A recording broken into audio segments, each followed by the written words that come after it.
പ്രിയ സഹോദരന്മാരെ, സഹോദരിമാരെ, വീണ്ടും വരുന്നവനായ ക്രിസ്തുവേശുവിൻ്റെ ധന്യമുള്ള നാമത്തിൽ നിങ്ങളെല്ലാവരെയും ഇന്നത്തെ തിരുവചന ചിന്തയിലേക്ക് ഞാൻ ഹാർദമായി സ്വാഗതം ചെയ്യുന്നു. സ്നേഹപൂർവം വന്ദനമരുളുന്നു. ഇന്നത്തെ ചിന്തയ്ക്ക് ആധാരമായി മത്തായിയുടെ സുവിശേഷം 19 അധ്യായം 29 വാക്യം നമുക്ക് വായിക്കാം. എൻ്റെ നിമിത്തം വീടുകളെയോ സഹോദരന്മാരെയോ സഹോദരികളെയോ അപ്പനെയോ അമ്മയെയോ മക്കളെയോ നിലങ്ങളെയോ വിട്ടുകളഞ്ഞവന് എല്ലാം 100 മടങ്ങ് ലഭിക്കും. അവൻ നിത്യജീവനെയും അവകാശമാക്കും. മത്തായിയുടെ സുവിശേഷം 19 അധ്യായം അതിൻ്റെ 29 വാക്യമാണ് ഞാൻ വായിച്ചത്. ഒരു കാര്യം പറയട്ടെ, ജീവിതത്തിലൊന്നും സൗജന്യമായി നമുക്ക് ലഭിക്കുന്നില്ല. ജീവിതത്തിൽ വിലപ്പെട്ടതൊന്നും സൗജന്യമായി ലഭിക്കുന്നില്ല എന്ന് ഞാൻ കുറച്ചുകൂടെ വ്യക്തമായി പറയട്ടെ. ഒരു വിദ്യാർത്ഥി രാത്രിയിൽ ഉറങ്ങാതെ ഇരുന്ന് പഠിക്കുന്നു. കാരണം അവന് പരീക്ഷയിൽ ഫലം കണ്ടെത്തേണ്ടതുണ്ട്. ഒരു കർഷകൻ നന്നായി വിയർക്കുന്നു, അവൻ അധ്വാനിക്കുന്നു. കാരണം അവന് ഒരു നല്ല വിളവ് ലഭിക്കേണ്ടതുണ്ട്. ഒരു സൈനികൻ ഉറക്കമില്ലാതെ കാത്തിരിക്കുകയാണ്, ഉണർന്നിരുന്ന് കാവൽ ചെയ്യുകയാണ്. തൻ്റെ വിജയം, രാജ്യത്തിൻ്റെ വിജയം, സംരക്ഷണം, അത് വളരെ പ്രധാനപ്പെട്ടതാണ്. ഓരോ നോട്ടത്തിനും ഓരോ നേട്ടത്തിനും ഓരോ കാഴ്ചയ്ക്കും എല്ലാത്തിനും തന്നെ ഈ ലോകത്തിൽ വിലയുണ്ട്. നമ്മൾക്ക് ലഭിക്കുന്നതെല്ലാം തന്നെ വലിയ ഒരു അധ്വാനത്തിന് ശേഷം ആയിരിക്കും. അപ്പോൾ ഞാനൊരു ചോദ്യം ചോദിക്കട്ടെ. നമുക്കെല്ലാ കാര്യങ്ങളും നമ്മൾ നേടുവാൻ ആഗ്രഹിക്കുമ്പോൾ പലതരത്തിലുള്ള നഷ്ടങ്ങൾ സംഭവിക്കാറുണ്ട്, പലതരത്തിലുള്ള വില കൊടുക്കാറുണ്ട്. യേശുവിനെ പിന്തുടരുന്നതിന് എന്തെങ്കിലും വില നമ്മൾ കൊടുക്കേണ്ടതുണ്ടോ? ഉറപ്പായിട്ടും അത് ഉണ്ട് എന്നുള്ള ഉത്തരത്തിലാണ് നമ്മൾ എത്തിച്ചേരുക.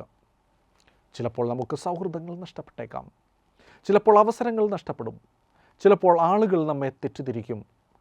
പക്ഷേ ഇന്നത്തെ ആധാരവാക്യം നമ്മളെ ഓർമ്മിപ്പിക്കുന്നത്, ക്രിസ്തുവിന് വേണ്ടി നിങ്ങൾ വിട്ടുകളയുന്നത് നിങ്ങൾക്കൊരിക്കലും നഷ്ടമാകുകയില്ല.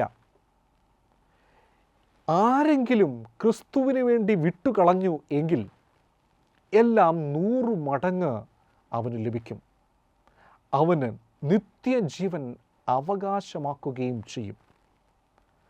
കാരണം ദൈവത്തിൻ്റെ കണക്കിൽ ദൈവത്തിനു വേണ്ടി സഹിച്ചത്, ദൈവത്തിനു വേണ്ടി ത്യാഗം അനുഭവിച്ചത് നഷ്ടമല്ല. അത് ഒരു തരത്തിൽ പറയുകയാണെങ്കിൽ ഒരു വിത്താണ്. അത് വളർന്നുകൊണ്ടിരിക്കും, മേനികൾ കൊയ്യുവാൻ ഇടയാകും. പൗലോസ് പറഞ്ഞ ഒരു കാര്യമുണ്ട്, ഈ ലോകത്തിൽ വലിയ നഷ്ടം എനിക്ക് പലയിടങ്ങളിൽ സംഭവിച്ചിട്ടുണ്ട്, പക്ഷെ ക്രിസ്തു നിമിത്തം എല്ലാം എനിക്ക് ലാഭമായിട്ടാണ് ഞാൻ കണക്കാക്കുന്നത്. എന്താണ് നമുക്ക് ക്രിസ്തുവിനെ അനുഗമിക്കുമ്പോൾ നമുക്കുണ്ടാകുന്ന നഷ്ടം, അതുകൊണ്ട് നമുക്കുണ്ടാകുന്ന നേട്ടം? ഈ കാര്യങ്ങളെക്കുറിച്ച് നമ്മൾ അല്പനിമിഷങ്ങൾ ചിന്തിക്കുവാൻ പോവുകയാണ്. പക്ഷേ അതിനു മുമ്പായിട്ട് ഇന്ന് ഞാൻ വായിച്ച ആധാരവാക്യത്തിന് മുൻപിൽ മറ്റൊരു കഥ, ഒരു ചരിത്രം പറയുവാനുണ്ട്. ധനികനായ ഒരു യുവാവ് യേശുവിൻ്റെ അടുക്കൽ വന്നു. അവൻ ചോദിച്ചു, കർത്താവെ, നിത്യജീവൻ പ്രാപിക്കുവാൻ ഞാൻ എന്തു ചെയ്യണം? കർത്താവെ, നിത്യജീവൻ എങ്ങനെ ലഭിക്കും? യേശു അവൻ്റെ ചോദ്യം ശ്രദ്ധിച്ചു. അവൻ്റെ ഹൃദയം യേശു കണ്ടു. അവൻ്റെ ജീവിതത്തെക്കുറിച്ച് യേശുവിന് മനസ്സിലായി. അവസാനം അവനോട് പറഞ്ഞു, ഒരു കാര്യം മനസ്സിലാക്കിയിരുന്നു. അവൻ്റെ പാപം അവൻ്റെ പ്രശ്നമല്ലായിരുന്നു. കാരണം അവൻ എല്ലാ കാര്യങ്ങളും കൃത്യമായി ചെയ്യുന്നവനാണെന്ന് യേശുവിനറിയാം. പക്ഷേ അവൻ്റെ പ്രശ്നം, അവന് ചിലത് വിട്ടുകളയുവാൻ ഇഷ്ടമില്ലായിരുന്നു എന്നുള്ളതാണ്. അവനതിന് മനസ്സില്ല വിട്ടുകളയുവാൻ. എല്ലാം പിടിച്ചു വെക്കുവാനാണ് അവൻ ശ്രമിച്ചത്. യേശു പറഞ്ഞു, നിനക്ക് ഉള്ളതെല്ലാം കൊടുത്തതിന് ശേഷം, വിട്ട് കളഞ്ഞതിന് ശേഷം പിന്നെ വന്ന് എന്നെ അനുഗമിക്കുക. നിനക്കുള്ളത് വിട്ട് എന്നെ പിന്തുടരുക. പക്ഷേ അവൻ അവിടെ നിന്നില്ല. അവൻ പോയി. എന്തുകൊണ്ടാണെന്നറിയോ? അവന് യേശുവിനേക്കാൾ പ്രിയം ആയത് അവൻ്റെ സമ്പത്തായിരുന്നു. ഈ സംഭാഷണങ്ങളും ഈ സാഹചര്യങ്ങളെല്ലാം കണ്ടപ്പോൾ പത്രോസ് ചോദിച്ചു, കർത്താവേ, ഞങ്ങൾ എല്ലാം വിട്ട് ഞങ്ങളെ അങ്ങേ പിന്തുടർന്നല്ലോ, ഞങ്ങൾക്കെന്ത് ലഭിക്കും? എത്ര സത്യസന്ധമായ, നിഷ്കളങ്കമായ ഒരു ചോദ്യമായിരുന്നു അത്. സ്വാർത്ഥതയുടെ ഒരു ചോദ്യം ആയിരുന്നില്ല എന്നുള്ളത് സത്യമാണ്. നമ്മുടെയും ചില സംശയമാണത്. കർത്താവെ, ഞാൻ വീട് വിട്ടാണ് അങ്ങേ അനുഗമിച്ചത്, എൻ്റെ വീട്ടുകാരെ ഞാൻ വിട്ടിരിക്കുന്നു, ഞാൻ പലതരത്തിലുള്ള വേദനകളുടെയും പ്രശ്നങ്ങളുടെയും വെല്ലുവിളികളെയും നേരിട്ടുകൊണ്ടാണ് ഞാൻ അങ്ങേ അനുഗമിക്കുന്നത്. എൻ്റെ വിശ്വസ്തതയ്ക്ക് ഏതെങ്കിലും തരത്തിലുള്ള ഒരു പ്രതിഫലം ലഭിക്കുമോ? യേശു അത്ഭുതകരമായ ഒരു മറുപടി, വളരെ വിശ്വാസം നിറയ്ക്കുന്നതായിട്ടുള്ള ഒരു മറുപടി പത്രോസിൻ്റെ ചോദ്യത്തിന് കൊടുത്തു. അത് നമ്മുടെയും ചോദ്യങ്ങൾക്കുള്ള ഒരു ഉത്തരമാണ്. എൻ്റെ നാമം നിമിത്തം ഈ കാര്യങ്ങളെ ഉപേക്ഷിച്ചവർക്ക് എന്തു ചെയ്യും? 100 ഇരട്ടി ലഭിക്കും. എത്ര ഉറച്ച ഒരു വാഗ്ദാനമാണ് യേശു പത്രോസിന് കൊടുത്തത്. പത്രോസിന് മാത്രമല്ല, അത് നമുക്ക് എല്ലാവർക്കും ബാധകമായ ഒരു വാഗ്ദത്തമാണ്. ഞങ്ങളെല്ലാം വിട്ടു എന്ന് പത്രോസ് പറഞ്ഞപ്പോൾ, പത്രോസ് വിട്ടത് അവൻ്റെ വലയല്ല, വല മാത്രമല്ല, അവൻ്റെ ജീവിതം മാത്രമല്ല, ജീവിതത്തിൻ്റെ സുരക്ഷ, സ്ഥിരത, അവൻ്റെ ഭാവിയെക്കുറിച്ചുള്ളതായിട്ടുള്ള ചിന്തകൾ, പദ്ധതികൾ, ഇതെല്ലാം അവൻ ഉപേക്ഷിച്ചാണ് യേശുവിലേക്ക് കടന്നു വന്നത്, യേശുവിനെ അനുഗമിച്ചത്. യേശുവിനെ പിന്തുടരുവാൻ ഇത്തരത്തിലുള്ള ഒരു സമർപ്പണത്തോടു കൂടിയാണ് അവൻ വന്നത്. അങ്ങനെ നമ്മൾ ക്രിസ്തുവിനെ പിന്തുടരുമ്പോൾ ഉറപ്പായിട്ടും നമുക്ക് ലഭിക്കുന്നത് പത്രോസിന് കൊടുത്തതായിട്ടുള്ള അതേ വാഗ്ദത്തം തന്നെ ആയിരിക്കും. പക്ഷേ നമ്മൾ ചില കാര്യങ്ങൾ ഉപേക്ഷിക്കേണ്ടതുണ്ട് എന്നുള്ളതാണ് നമ്മുടെ ഭാഗത്തു നിന്ന് നമ്മൾ ചെയ്യേണ്ടത്. നമ്മൾ ഇന്ന കാര്യങ്ങൾ ചെയ്യണമെന്നുള്ളതല്ല, മറിച്ച് നമ്മൾ ചില കാര്യങ്ങൾ ഉപേക്ഷിക്കണം. എന്താണ് ഉപേക്ഷിക്കേണ്ടത്? പാപ സ്വഭാവത്തെ നമ്മൾ ഉപേക്ഷിക്കണം. ചില തെറ്റായ ബന്ധങ്ങൾ നമ്മൾ ഉപേക്ഷിക്കണം. നമ്മുടെ പഴയ ജീവിത ശൈലി, രീതി നമ്മൾ ഉപേക്ഷിക്കണം. ലൂക്കോസിൻ്റെ സുവിശേഷം 9-ാമത്തെ അധ്യായം അതിൻ്റെ 62-ാമത്തെ വാക്യം, കലപ്പയ്ക്ക് കൈവച്ച ശേഷം പുറകോട്ട് നോക്കുന്നവൻ ആരും ദൈവരാജ്യത്തിന് കൊള്ളാവുന്നവനല്ല. യേശുവിനെ പിന്തുടരുമ്പോൾ നമുക്ക് 2 ദിശയിൽ കൂടെ സഞ്ചരിക്കുവാൻ സാധിക്കില്ല. ഒരു കാലം അങ്ങോട്ടും ഒരു കാലം ഇങ്ങോട്ടും വെച്ച് നമുക്ക് അധികം മുന്നോട്ട് പോകുവാൻ സാധിക്കുകയില്ല. ഒരു കാൽ ലോകത്തിലും മറ്റൊരു കാൽ ക്രിസ്തുവിലും വെച്ച് നമുക്ക് നമ്മുടെ ആത്മീക ജീവിതത്തിൽ ക്രിസ്തുവിനെ പിന്തുടരുവാൻ സാധിക്കുകയില്ല. പൂർണ്ണമായ സമർപ്പണം, പൂർണ്ണമായും കർത്താവിൻ്റെ മാർഗത്തിൽ മാത്രം നിലനിൽക്കുവാൻ കാലുകൾ പതിപ്പിക്കുവാൻ നമ്മൾ ശ്രമിക്കണം. കാരണം നല്ലത് എന്താണെന്ന് കർത്താവിന് അറിയുന്നത് കൊണ്ട് തന്നെ നമുക്ക് ഏറ്റവും നല്ല കാര്യങ്ങൾ മാത്രമേ കർത്താവ് നമ്മളോട് ആവശ്യപ്പെടുന്നുള്ളൂ, നമ്മുടെ മുമ്പിൽ വെക്കുന്നുള്ളൂ.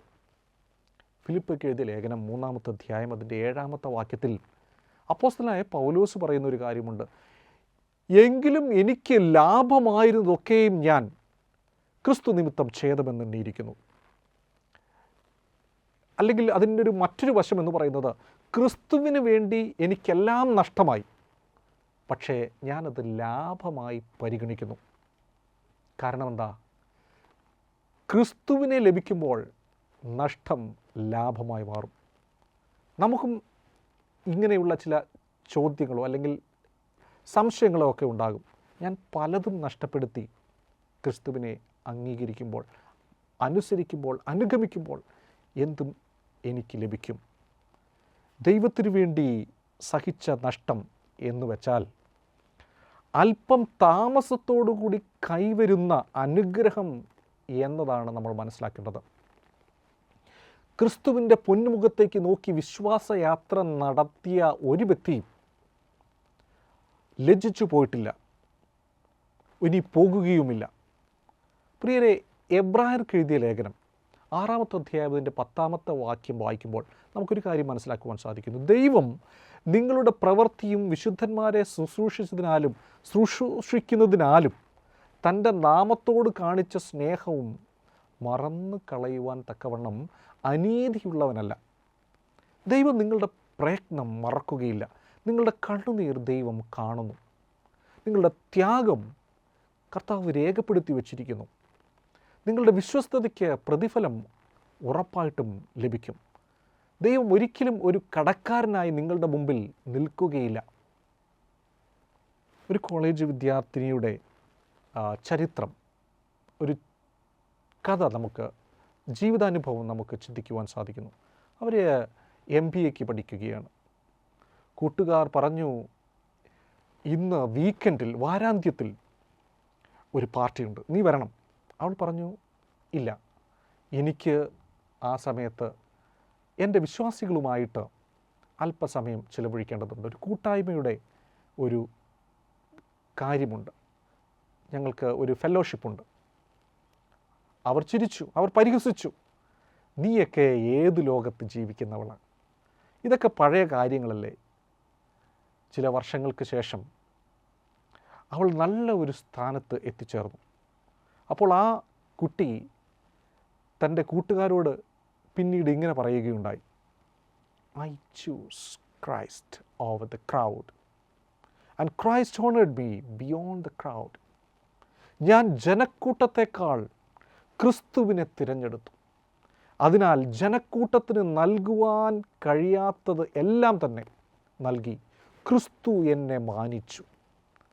അവൾ ഈ ലോകത്തിൻ്റെ കിരീടം നഷ്ടപ്പെടുത്തി, പക്ഷേ അവൾ ക്രിസ്തുവിനെ മുറുകെ പിടിച്ചു.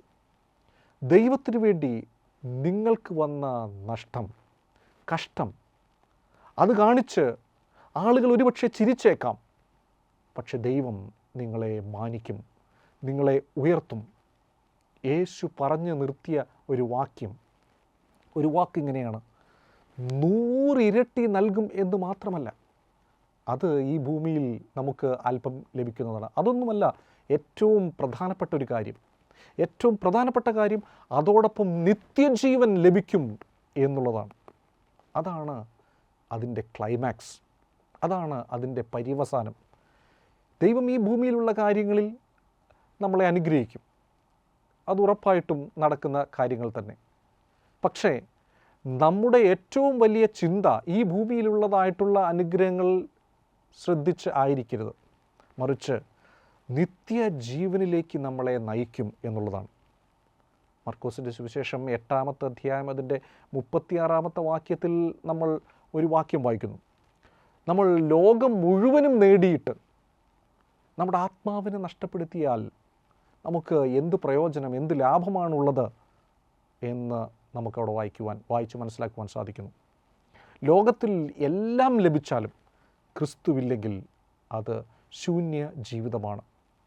പക്ഷേ ലോകത്തിലെ എല്ലാം നഷ്ടപ്പെട്ടാലും ക്രിസ്തു ഉണ്ടെങ്കിൽ നമുക്ക് എല്ലാം ഉണ്ട്. റോമർക്ക് എഴുതിയ ലേഖനം 8-ാമത്തെ അധ്യായം 18-ാമത്തെ വാക്യം, നമ്മിൽ വെളിപ്പെടുവാനുള്ള തേജസ് വിചാരിച്ചാൽ ഈ കാലത്തിലെ കഷ്ടങ്ങൾ അത് സാരമില്ല എന്ന് ഞാൻ എണ്ണുന്നു. ഇന്നത്തെ കഷ്ടങ്ങൾ, നഷ്ടങ്ങൾ വരുവാനിരിക്കുന്ന മഹത്വത്തോട് താരതമ്യം ചെയ്യുമ്പോൾ നമുക്ക് ഇന്നുണ്ടായിരിക്കുന്നതായിട്ടുള്ള കണ്ണുനീർ, ഇന്നുണ്ടായിരിക്കുന്നതായിട്ടുള്ള വേദന, ഇന്നത്തെ പ്രശ്നങ്ങൾ, പ്രയാസങ്ങൾ, പ്രതിസന്ധികൾ, വെല്ലുവിളികൾ എല്ലാം തന്നെ ഒന്നുമല്ല എന്ന് നമ്മൾ തിരിച്ചറിയും. പ്രിയരെ, ക്രിസ്തുവിനെ പിന്തുടരുവാൻ ശ്രമിച്ചതിൻ്റെ പേരിൽ നിങ്ങൾക്ക് എന്തെങ്കിലും നഷ്ടമായിട്ടുണ്ടോ? എന്തെങ്കിലും വിട്ടുകളയേണ്ടി വന്നിട്ടുണ്ടോ? ചിലപ്പോൾ നിങ്ങളുടെ സുഹൃത്തുക്കളെ നിങ്ങൾക്ക് നഷ്ടമായിട്ടുണ്ടോ? ചില അവസരങ്ങൾ, ചില ബന്ധങ്ങൾ, പഴയ ജീവിത സൗകര്യങ്ങൾ, ഇതെല്ലാം ഒരുപക്ഷെ നിങ്ങൾക്ക് നഷ്ടമായിട്ടുണ്ടാകാം. ഒരു കാര്യം ഓർക്കുക, നമ്മൾ ക്രിസ്തുവിനു വേണ്ടി വിട്ടത് ഒരിക്കലും നമുക്ക് നഷ്ടമായിട്ട്, കോട്ടമായിട്ട് മാറുകയില്ല. യേശു നമ്മളെ കാണുന്നുണ്ട്. യേശു നമ്മുടെ ജീവിതത്തെ അറിയുന്നു. അവനൊരിക്കലും മറക്കുന്നില്ല. നമ്മുടെ എല്ലാവിധമായിട്ടുള്ള കാര്യങ്ങളെയും അവൻ ഓർത്തു വച്ചിരിക്കുന്നു. ഞാൻ നിങ്ങൾക്ക് പ്രതിഫലം തരും എന്ന് കർത്താവ് നമുക്ക് വാഗ്ദത്തം നൽകിയിരിക്കുന്നു. ദൈവം 100 ഇരട്ടി തരും. ക്രിസ്തുവിനെ പിന്തുടരുവാൻ നമുക്ക് ഈ ഭൂമിയിലുള്ള അനുഗ്രഹങ്ങൾ ഒരു പ്രചോദനമാക്കി നമ്മൾ എടുക്കാതിരിക്കുക. മറിച്ച് നിത്യജീവനെ പ്രാപിക്കുവാനുള്ള ആഗ്രഹം അതുമാത്രമായിരിക്കട്ടെ ക്രിസ്തുവിനെ പിന്തുടരുവാനുള്ള നമ്മുടെ ഏക പ്രചോദനം. യേശുക്രിസ്തു ഈ ഭൂമിയിൽ സകലവും ഉപേക്ഷിച്ചു വന്നത് എനിക്കും നിങ്ങൾക്കും വേണ്ടിയാണ്. അതേ യേശുക്രിസ്തുവിന് വേണ്ടി സകലവും ഉപേക്ഷിക്കപ്പെടുവാനുള്ള മനസ്സോടുകൂടെ നമുക്ക് ഈ ഭൂമിയിൽ തുടരാം. ദൈവം നമ്മളെ ഓരോരുത്തരെയും ധാരാളമായി അനുഗ്രഹിക്കുമാറാകട്ടെ. നമുക്ക് വിട്ടുകൊടുക്കേണ്ടതിനെ വിട്ടുകളഞ്ഞുകൊണ്ട് കർത്താവിനെ ചേർത്ത് പിടിച്ചുകൊണ്ട് ഈ ലോകത്തിൻ്റെ ആകർഷണങ്ങളെക്കാൾ നിത്യ തേജസ്സിൻ്റെ മഹത്വത്തിൻ്റെ ആകർഷണം നമ്മുടെ മനസ്സിൽ, നമ്മുടെ ജീവിതത്തിൽ നിറയുമാറാകട്ടെ. നമ്മൾ വിശ്വസ്തരായി ഈ ലോകത്തിൽ ക്രിസ്തുവിനെ പിന്തുടരുവാൻ ദൈവം നമ്മളെ സഹായിക്കുമാറാകട്ടെ. പ്രത്യാശയാൽ ദൈവം നമ്മളെ ഓരോരുത്തരെയും നിറയ്ക്കുമാറാകട്ടെ. നിത്യ ജീവനിലേക്കുള്ള യാത്ര ക്രിസ്തുവിൻ്റെ കൈകളിൽ ചേർത്ത് പിടിച്ചുകൊണ്ട് ക്രിസ്തുവിലുള്ള വിശ്വാസത്തിൽ തുടരുവാൻ ദൈവം നമ്മളെ സഹായിക്കുമാറാകട്ടെ. ഇന്നത്തെ ചിന്ത നിങ്ങൾക്ക് പ്രയോജനകരമായി തീർന്നു എന്ന് ഞാൻ കരുതുന്നു. അടുത്ത ദിവസം പുതിയ ചിന്തയുമായി നിങ്ങളുടെ മുമ്പിലേക്ക് വരുന്നതുവരെ സ്വർഗത്തിലെ ദൈവം നമ്മളെല്ലാവരെയും ധൈര്യമായി സ്ഥൈര്യമായി സംരക്ഷിച്ച് കാത്ത് പരിപാലിച്ച് നിലനിർത്തട്ടെ എന്ന് ഞാൻ പ്രാർത്ഥിക്കുന്നു. നിങ്ങൾക്കെല്ലാവർക്കും എൻ്റെ സ്നേഹവന്ദനം ഒരിക്കൽ കൂടി അറിയിക്കുന്നു.